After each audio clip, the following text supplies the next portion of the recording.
कि धैले बाटे पीपर में के कि सुमिरन में आवाज सतबा इनिया नुजी हम गिरली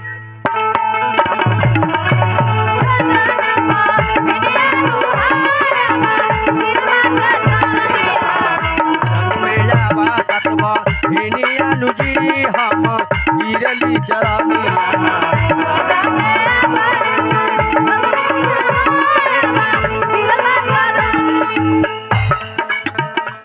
चंदन भाई गवैया है बूढ़ है लेकिन भाव तो देना होगा ना तो लड़कन लोग हमरा हरा देगा। भाव तो देना ही पड़ता है। हाँ जी। अब चंदन के मम्मी कहे जरूर नाचबे ना कर ऐसे रउआ